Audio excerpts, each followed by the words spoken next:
In this episode of Driving Dreams, we will finally be leaving our fun and comfortable digs at Jellystone Park and heading through Milwaukee on our way to Chicago. As always, we will be taking detours and doing side quests, so come along for the wild ride.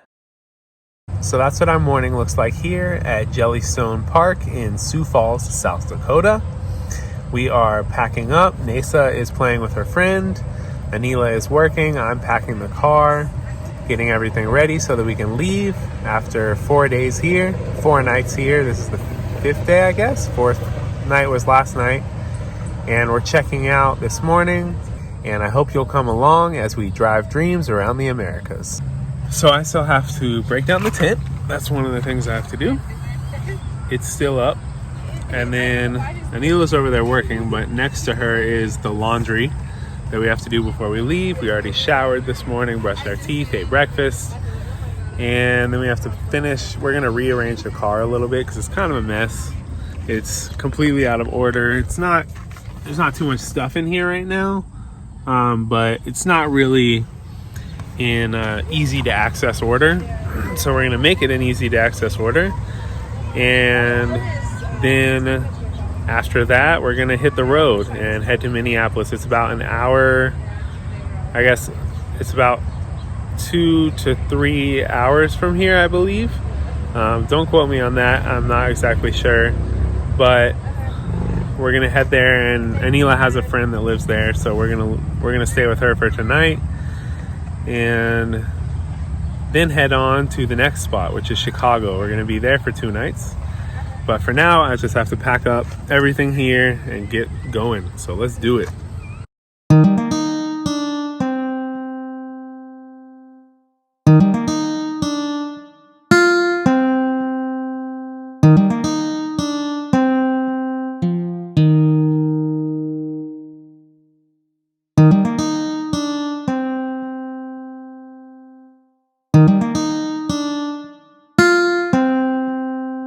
We're leaving Jellystone Park behind.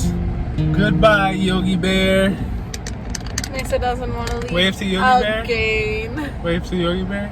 Goodbye. Bye, Yogi Bear. Look at Nesa. Yeah. Nesa doesn't want to leave yet again. Another place we've been at that we should stay at forever because she doesn't want to leave ever. But this time she made a friend, and that makes it harder. We made friends with her friends' parents. Yeah, they're amazing. Yeah, that was really awesome. We look forward to seeing them again someday, and we'll keep in touch on our video chat.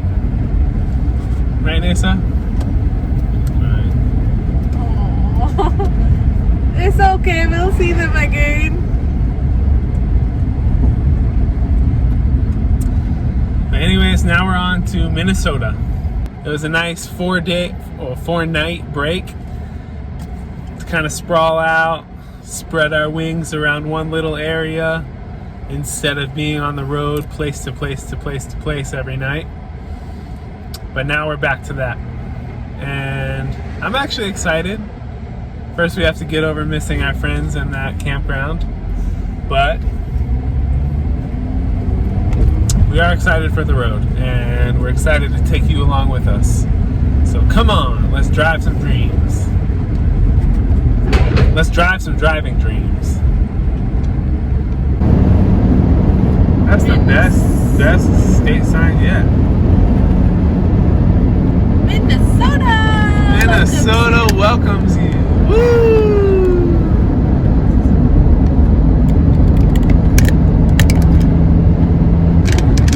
We haven't been getting we forgot or missed the entrance signs into North Dakota and South Dakota, but so we don't know what they look like.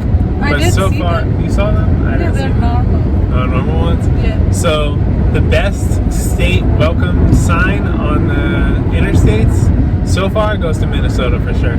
And what are the other awards you're giving right now? She's giving some awards to best car plates goes to Wyoming. Yeah, they have the nice license plates. Best sunrise, sunset, New Mexico. New Mexico. Yeah. Best sky. That's huge sky. That's big sky. Wyoming, Montana. Yeah. Montana too, yeah.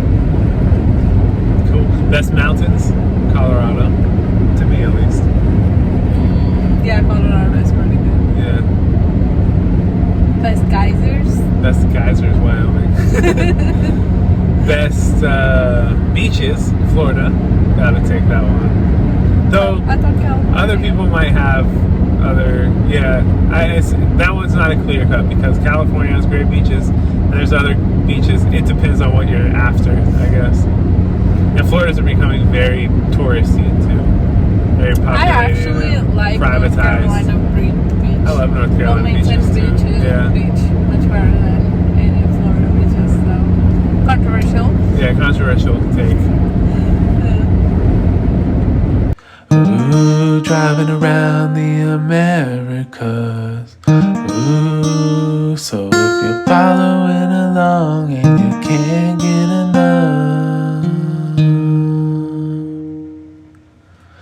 Ooh, we're driving you around the Americas. Ooh, support the channel and hit the like button. We just drove through what must have been millions of acres of corn and soy farms. And I swear, I don't see how that's more than one farm.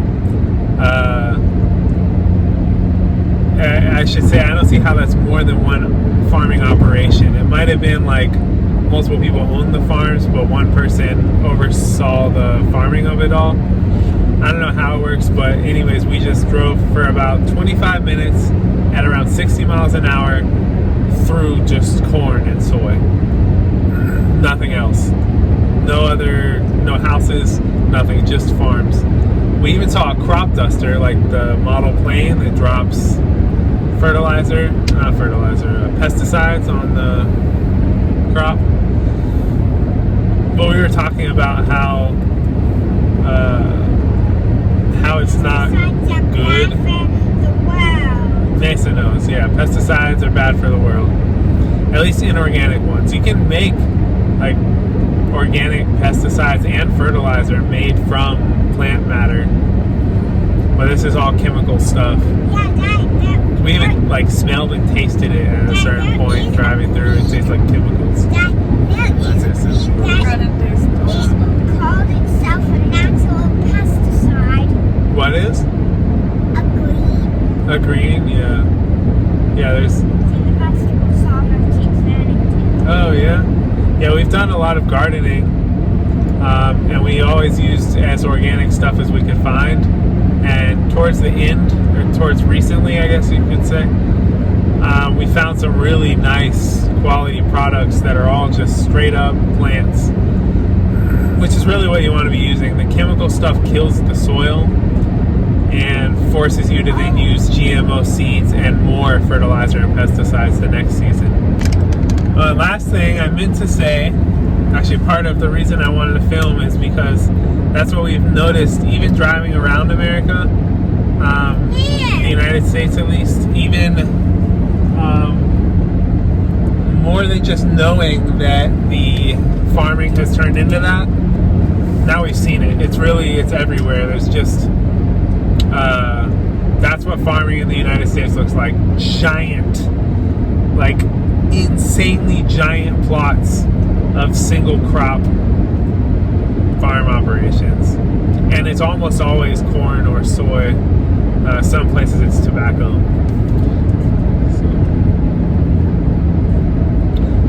Just kills the ground. Yeah, it kills the ground.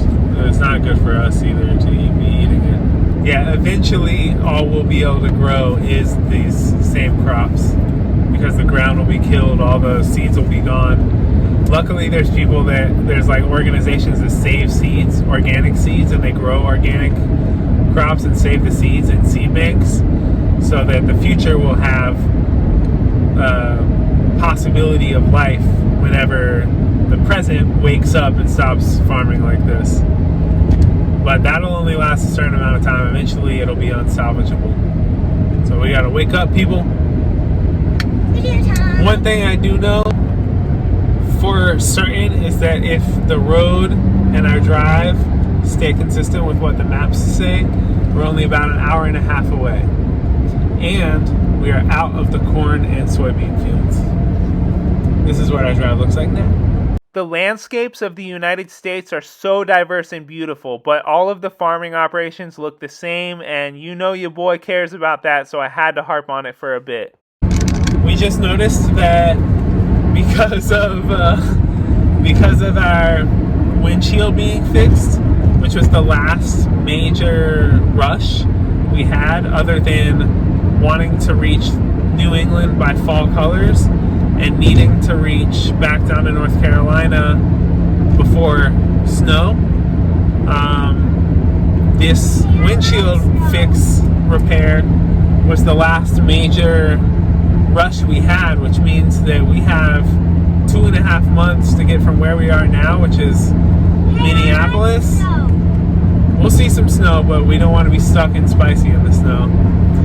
So we have 2.5 months to get from here, Minneapolis, all the way to North Carolina, going from Minneapolis through the Great Lakes in Michigan, and then around up to Maine, through Vermont, and then down to North Carolina. So we have 2.5 months, so we're going to be going really slow from now on, like taking our time, which is very different than what we've been doing so far on the trip, because so far we've had destinations on a date, like appointments in places.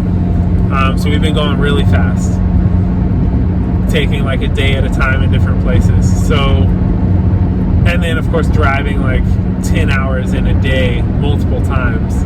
We've done that. So now we have 2.5 months to go out probably 1,000 miles. So yeah, we're gonna be slowing down, enjoying the ride, pacing ourselves on the slow end of pacing, trying to go as slow as we can and get there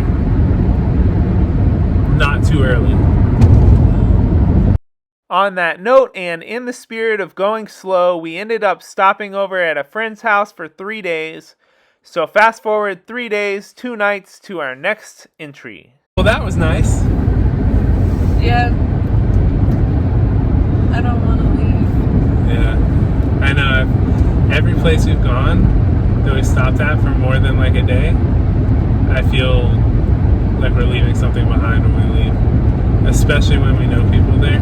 Yeah. But it is time to go. We have a trip ahead of us. We have dreams to drive. And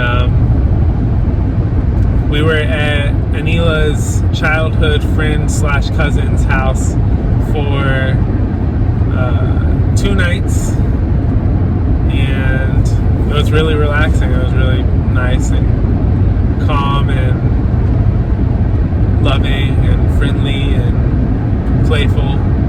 Mesa had a good time. Ate a lot of Indian food. Ate a lot of Indian food. Slept good. Slept good. Played a lot. Played a lot of the board game Catan.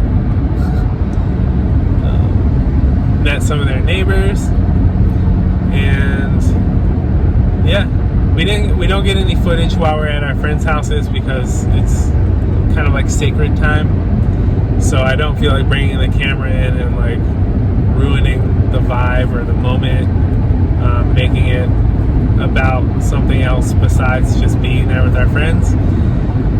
But we got there 3 days ago, and now we're on our way to Milwaukee from where they live in Minneapolis.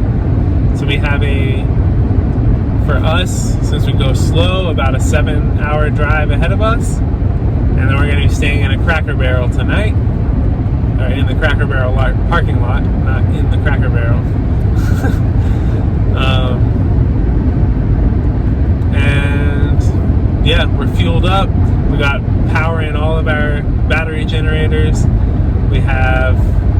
Our fridge is fully charged. Our bodies are fully charged. We have some food to take with us. We just need to stop at the store, get some water, and refill our water canister. And we're good. good to go. I think Anila's still wanting to lay around and sleep there. I yawn. Don't make me yawn. I'll have to get another Red Bull.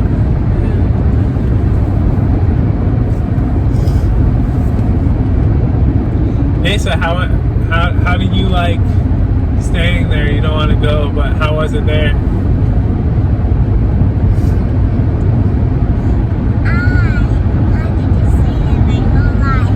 Yeah. Every place we go to, Nasa wants to stay there her whole life.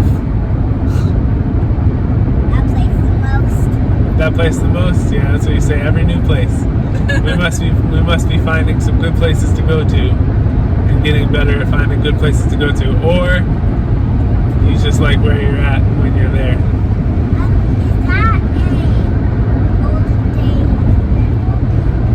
Yeah, it is. Let's check it out. The olden day convertible.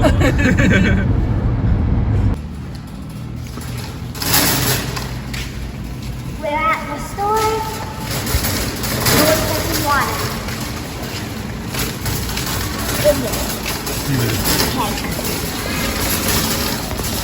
And we found it.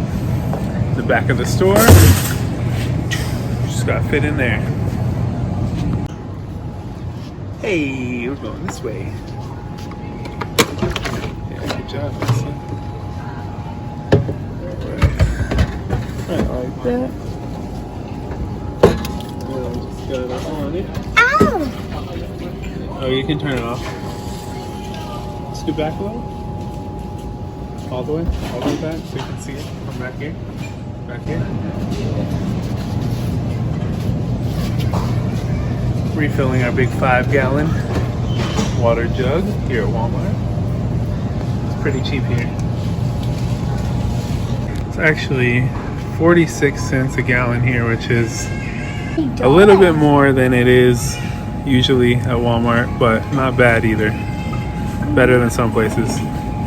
Due to copyright reasons of music playing in the background at the Walmart, I had to mute this section, but basically what Nasa's saying is we successfully filled the water and we're heading back to our Element Spicy. All full. All full, not awful. Good water. And here we go.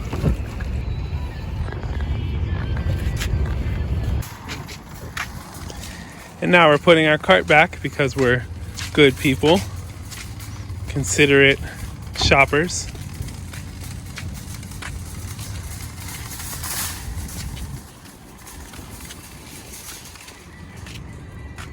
Push it in as hard as you can. Okay.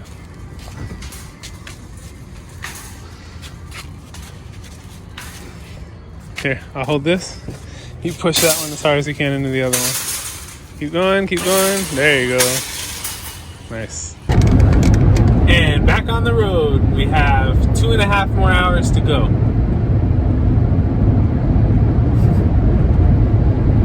People are getting tired. She's sleeping and listening to music. She's wanting to sing. She already slept. The only one who has not slept is this guy. But this guy got his favorite on the road no sleep drink, Red Bull. Time to get a sponsorship from Red Bull. All jokes aside, Red Bull is terrible for you if not used in moderation, so I only drink it when I absolutely have to.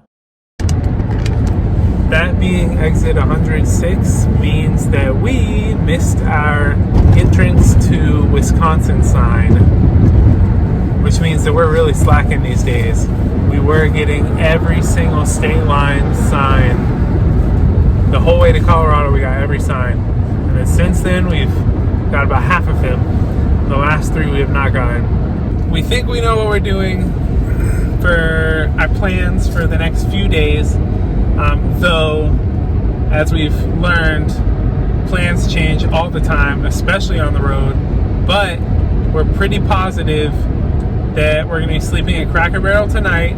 Then tomorrow on the way to Chicago, we're going to be going to Water park! a water park all day.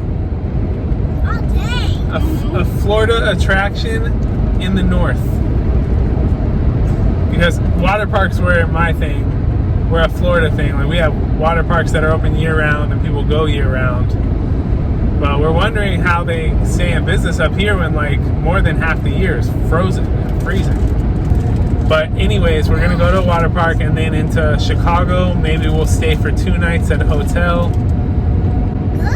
And then on from there. So these are the plans as of now. Who knows what's gonna happen? Stick around, find out along with us.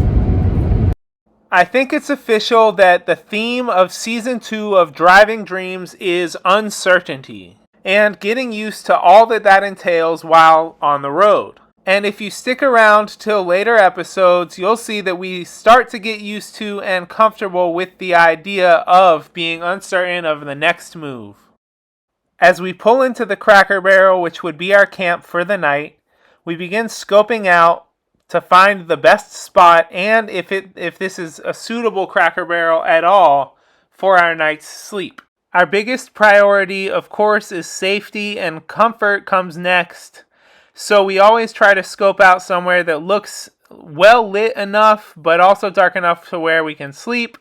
And also, if there's other sleepers there, that makes us a lot more comfortable. And then, of course, if there is a sketchy situation, we have definitely moved on from a parking spot to the next for the night. But on this night and in this place, everything seemed well, and we were definitely glad to see another camper van there. So we set up Spicy into our sleeping mode. Well, we're set up in Cracker Barrel. It was actually relatively quick compared to our other setups, but it was a little bit stressful. But it seems like a nice place and comfortable, and there's another van out here.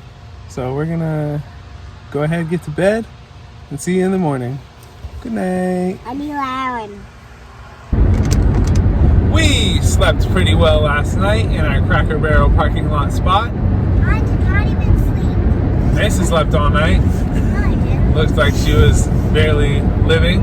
I literally checked to see if she was still breathing, and she was so asleep. And then this morning I woke up to walk to a gas station nearby so that I could use the restroom, and was confronted by a police officer who was looking for a guy named Paul. But I thought he asked, did I call? So I said, oh no, I didn't call, and I explained what I was doing and where I was going. And at the very end he said, oh no, I didn't ask if you called, I asked if you are Paul. What is your name? And I said, no, I'm not Paul, I'm Aaron.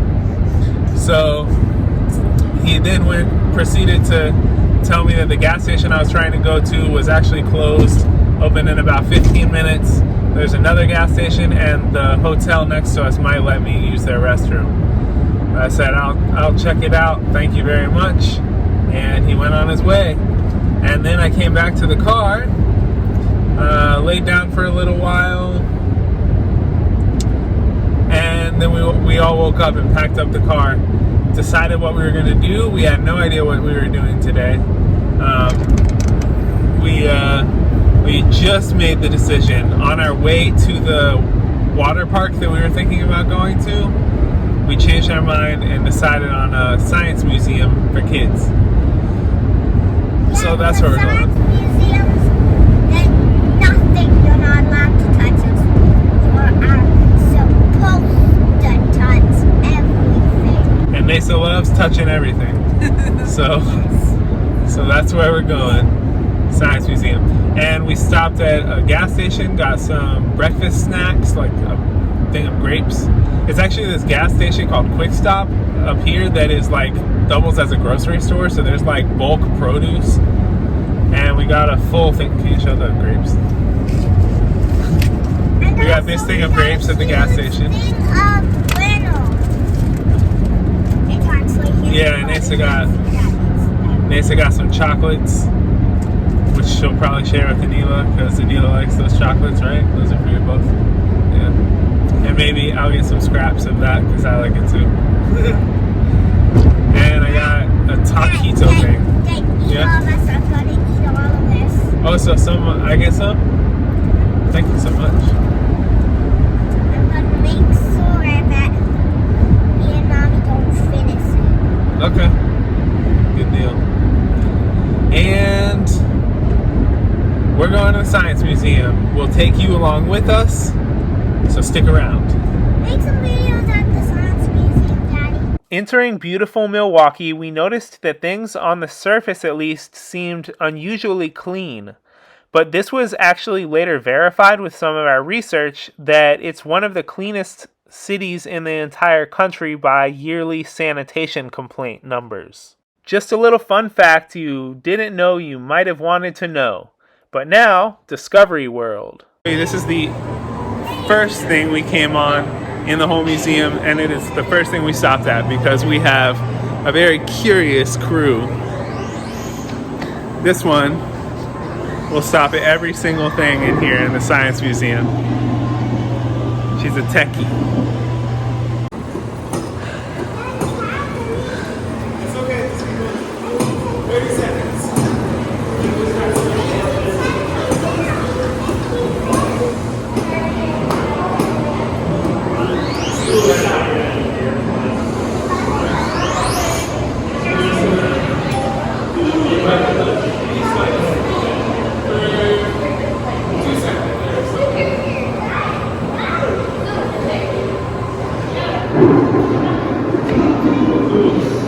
That piece of tech was something I've always been curious about, which is cycling for electricity. And it shows that it does in fact work.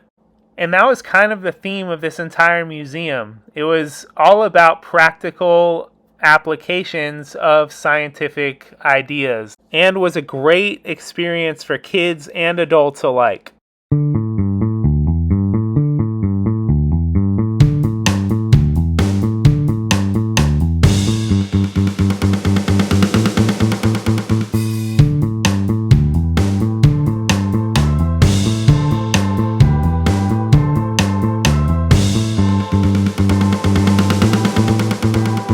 Heading on to drive the Pan American Highway, and we're gonna do it both yours and my way.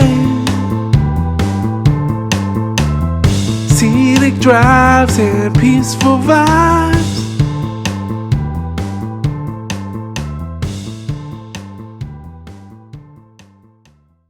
As a part of all kinds of science, there were scientific crafts, which was a big hit with us. Because we're not only techies, we're also crafters. And next we were on to the aquarium section, which was surprisingly big and really nice for just being a side attraction to the museum. It definitely had a noticeable lean towards scientific and technological, aside from just being an aquarium. For example, this tank with electric eels demonstrating how they actually generate electricity. Come into focus. Where are you? Hey there, buddy. And speaking of cool looking fluorescent beings, you may recognize these jellyfish from a previous short that I've uploaded a couple months ago talking about mental health. Something that I would like to tackle a little deeper on this channel, at least eventually. And to finish off the day at the museum, Nesa got to board a fire truck with firemen who gave her a tour of the functions of firefighting. That museum was pretty awesome. There was tons to do, and it was all interactive, which we love in a museum. And then we topped it off at the very end by there being like city worker trucks out front. So there was a street sweeper, garbage truck, bucket truck, and a fire truck, and a fire boat. And Nesa got to go in the fire truck. Was that cool, Nesa? Wasn't that cool? Yeah. She got to go in a fire truck with the firefighter showing her around what everything does and what everything they have in there is. And also I got to get in the street sweeper. And, oh yeah. And he said I could, and the guy who was controlling that thing, he said I could touch everything. Yeah, that happened. That was pretty cool. She honked the horn and it was really loud. But anyways, yeah, that museum was pretty great. What are your final thoughts on the museum? It's great. There's a lot of, so there's like different kind of pulleys, gears, all kinds of stuff, like literally everything that's available in the world. Like, you can spend a whole day there, no doubt. You wouldn't get bored. Yeah. Someone, you can tell, is very worn out because she was busy at that museum. She was going place to place to place to place, doing all the things. Me too. Mesa too. We had so much fun. Yeah, it was great. The aquarium was great too. Oh yeah, there was an aquarium too. There's That was a pretty good. microscope in the aquarium with things in it, which was cool. Yeah. At museum time. Bless you, Nisa. But something I was just thinking about is that we're used to traveling in a way that we almost kind of like learn to live in wherever we're traveling to. So we stay for such a long time that we kind of like become locals almost. But on this trip, we're going place to place to place to place really quickly. So we're only getting to see each location on like a surface level. So we're gonna try to figure out how to better like find what to do where before we get there, so that we can really take advantage of the place. Because like we were talking about that on the way into Milwaukee, which is where we are, where this museum is. We were thinking, oh, this is so pretty, and we got a feel for it that we like it here, but really we've been here for a few hours and we only went to one place. So if we could find a way to get as much out of each location as possible, and or slow down a little bit, that's what we're gonna try to do. Because the point of this trip is to see as much as we can see, but we feel like the longer you're in a place, the more you can call it almost like a home, the more you see it more genuinely than just a tourist. So yeah.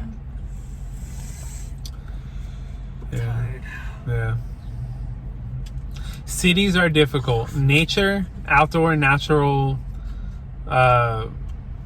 places are easier because you can see that on the surface. There's nothing else to it. You can learn about the history of it and how it was formed and what's been there over time, but it is what it is. The cities are deep cultural experiences that are hard to grasp in just a day. So yeah, cities are the challenge. But anyways, speaking of cities, now we're headed to Chicago, and we'll be there for 3 days, 2 nights. So let's see what Windy City has to offer.